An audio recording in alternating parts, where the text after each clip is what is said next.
So if you watched yesterday's Vlogmas, then you heard about the debacle that I've had with my mini skein swap. Not a big debacle, but a little bit. So my son apparently has been playing in the bin of all of the little sweet bags that Rachel made up for me. And he kind of mushed everything out of order. And I wasn't looking closely when I was grabbing the next bag, and ended up opening up day 7 on Sunday when I should have been opening up day 5. So yesterday I opened up day 5, and this is the one that I picked. And so today I'm going to open up day 6, and hopefully that will get me right on track. Now you'll notice I didn't add day 5 to my socks yet because the yarn here is really, really close to the one here.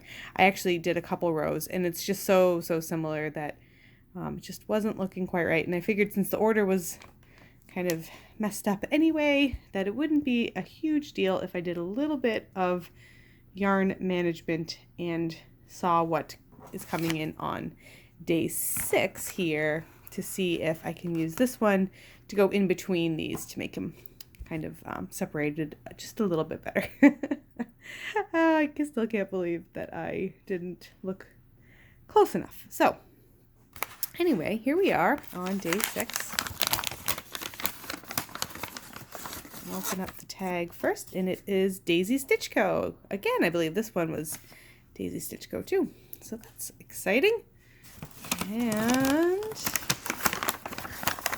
sorry, this is always hard to do. Oh, always hard to do one-handed. Here we go. Oh, this is going to be perfect. This is definitely going to go very nicely in between these two colors here. Oh, isn't it pretty? It's so soft too. Wow. I wonder if it's a different base.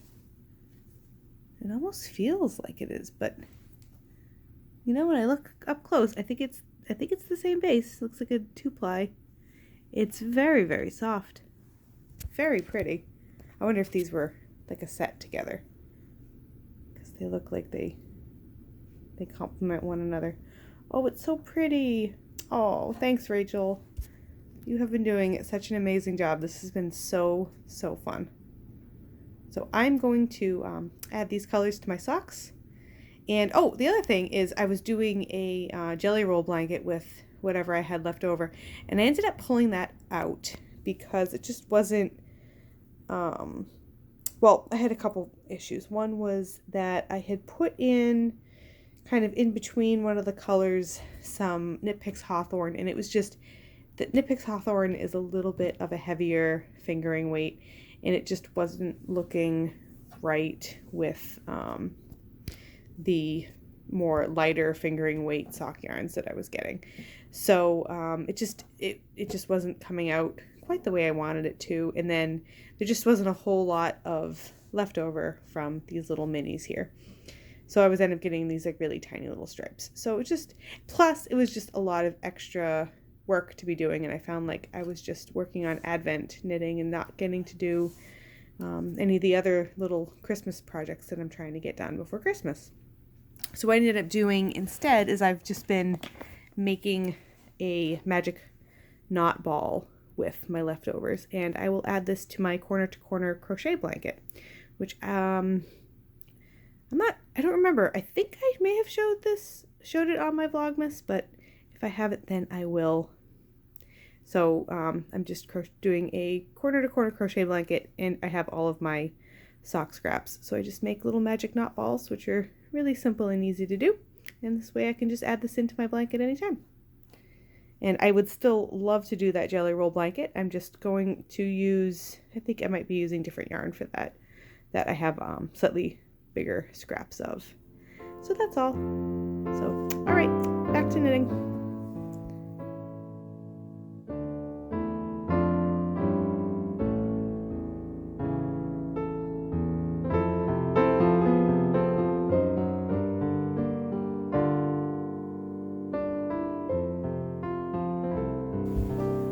Hello, it is about 2 o'clock on December 7th, and we just got back from church.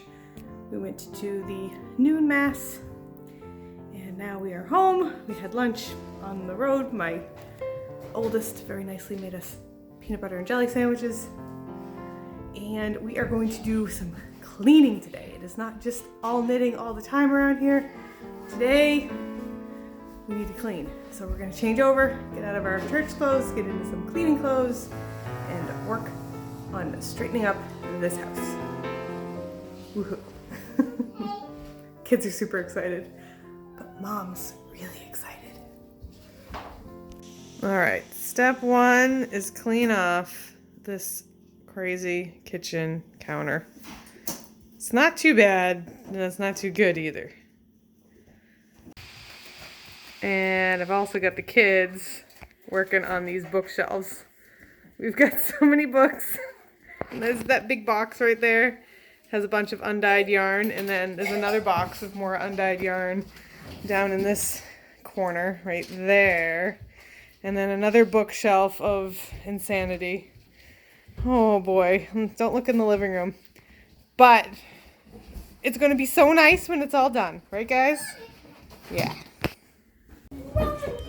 So clearly looking around at my house, you'll see that I'm not an expert by any stretch in this. But if you're interested in a YouTube channel that I have found very helpful in the seasons of life when I have been very good about keeping my house organized, I do enjoy The Minimal Mom, who has a channel here on YouTube. And I especially like her techniques on laundry and how much clothes we really need. So ordinarily, I try to keep a minimal amount of outfits per person in the house. And when I'm really good at keeping up with that, then it keeps me a lot more organized with the laundry. And we don't have tons and tons and tons of laundry.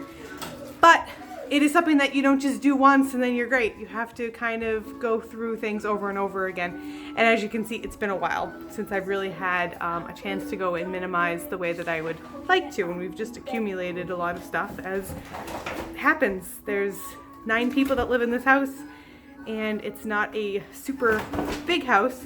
Hey, Mia. And it doesn't take much before we're overrun by stuff again. So I think I need to rewatch some of her videos too, to kind of remind me and refresh me and get me energized and inspired again to minimize. But for right now, I just kind of want to go through and at least get rid of the majority of our clutter so I can get stuff kind of wiped down a little bit more, etc., etc. So, like I said, if you're interested, The Minimal Mom here on YouTube is really good. So, back at the work now.